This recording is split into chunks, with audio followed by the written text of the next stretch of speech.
আসসালামু আলাইকুম, সবাই কেমন আছেন? আশা করি ভালো আছেন।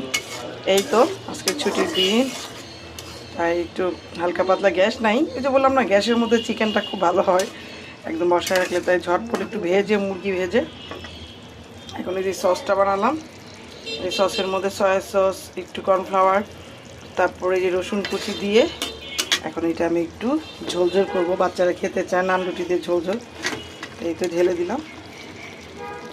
এই মাংস, তারপর পেঁয়াজ, আলু, এগুলো সবও একদম মশলা দিয়ে ভেজে নিচ্ছি। যে বাচ্চারা এটা খেতে চায়, অনেক অনেক মজা নান রুটি দিয়ে। তা আমি এই যে হালকা পাতলা একটু নাড়া দিয়ে নিব। এই গ্যাসেই কী করব, দেখেন গ্যাসের যে অবস্থা। তারা তো বাচ্চাদের খাওয়াইতে হয় সকালবেলা, একদম বাইরের কেনা কোনো রকমের নাস্তা খাওয়াতে। আজকে বললাম যে থাক, স্কুল কোচিং টোচিং সব বন্ধ, আমরা একটু খাই, তাই করতেছি সময় নিয়ে। দেখতে থাকুন। এই তো সস বানাচ্ছি, এটার জন্য মেয়োনিজ, টমেটো সস আর হচ্ছে যে সব একসাথে মিক্সড করে, আর কিছুই দিই না, একটু গোলমরিচের গুঁড়া দিচ্ছি, চিনি আর একটু এই যে লেবুর রস দিয়ে দিলাম। এই সসটা ভালো লাগবে এটার সাথে। আর এই যে ফাইনাল লুক হয়েছে এটা, এখন খাবো।